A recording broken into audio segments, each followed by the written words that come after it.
آج انٹرنیٹ کی دنیا ہے. میں بہت حیران ہوں بعض اوقات ہمارے نوجوان پتہ نہیں کہاں جا رہے ہیں.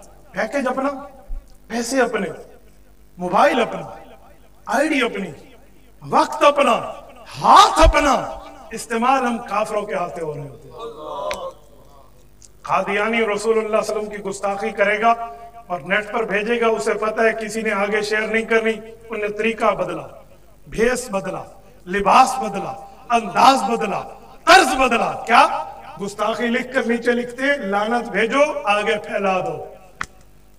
میرے بھائیوں، ہم میں سادے نوجوان اوپر لعنت لکھ کے آگے بھیج دیتے ہیں، لعنت لکھ کے پوسٹ کر دیتے ہیں، لعنت لکھ کے شیئر کر دیتے ہیں، لعنت لکھ کے اپنی وال پہ لگا دیتے ہیں.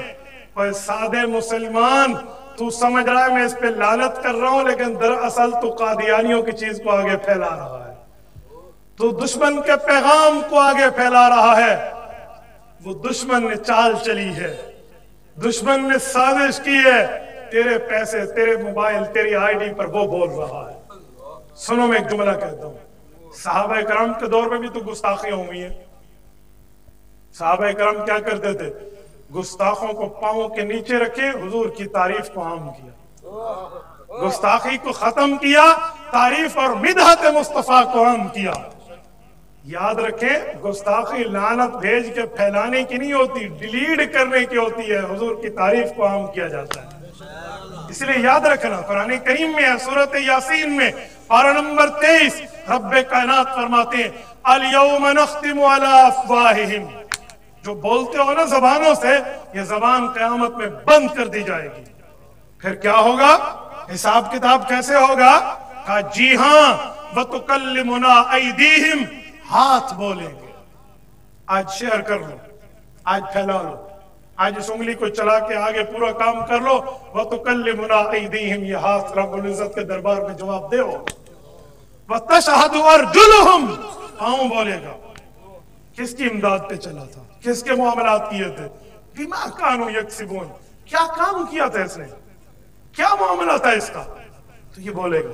آج ہم آگے پھیلا رہے ہوتے. جو لوگ اپنی آئیڈیز بنائے بیٹھے ہیں نا، میں جملہ کہہ رہا ہوں رسول اللہ صلی اللہ علیہ وسلم کی ختم نبوت کی خاطر، ورنہ من انم کے من دانم. غیرت اس چیز کا نام ہے. یہ آئی ڈی بند کر دیں یا حضور کے دفاع کے لیے عام کر دیں. غیرت اس چیز کا نام ہے. یہ موجودہ دور ہے. حل جزاء الاحسان الا الاحسان کے اصول کو سامنے رکھو. یہ وجود ہمیں ہماری مرضی سے نہیں ملا. اگر ہماری مرضی سے ملا ہوتا نا تو ہم آج تک اپنا فیشن نہ کر رہے ہوتے. فیشن بندہ کرتا ہی تب ہے جب اپنی مرضی کا نہیں ہے اس کا. ورنہ تو کسی بال کو کنگھی کی، کسی آنکھ کو سرمے کی، کسی گال کو لالی کی، کسی ہونٹ کو جو ہے نا کیا کہتے لپسٹک کی ضرورت نہ رہتی. اس کا مطلب ہے ہمیں بننا اور سنورنا پڑتا ہے، ہماری مرضی کا نہیں ہے. تو جب اللہ کی مرضی کا ہے تو اس وجود کو اللہ کی مرضی پہ استعمال کیوں نہیں کرتے؟ اس وجود کو رسول اللہ کے تحفظ کے لیے عام کیوں نہیں کرتے؟ اس وجود کو رسول اللہ صلی اللہ علیہ وسلم کے دفاع کے لیے آگے کیوں نہیں لے جاتے؟ حضرت شیخ الحدیث مولانا محمد زکریہ کاندلوی، اللہ اس کی قبر پہ کروڑوں اربوں رحمت نازل فرمائے. ان کے ابھی خلیفہ مجاز حضرت مولانا پیر عزیز الرحمن ہزاروی رحمہ اللہ کا انتقال ہوا ہے. بہت تھکے ہوئے تھے. ایک شخص نے پوچھا، ایک سفر سے واپس آئے، کہ حضرت آپ نے تو اپنی جان کو بہت تھکا دیا ہے.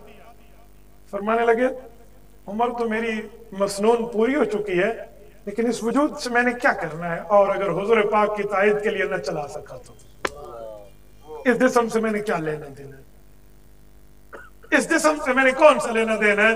یہ وجود اگر رسول اللہ کے لیے نہ چل سکے تو.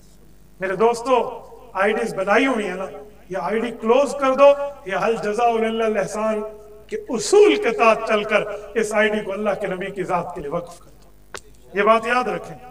اپنے پیسے لگا کر ہم گانے شیئر کرتے، اپنے پیسے لگا کر ہم فلم اسٹار کی چیزیں شیئر کرتے، اپنا مال لگا کر ہم غلط بات. کوڈ ہمارے پاس ہے، پاسورڈ ہمارے پاس ہے.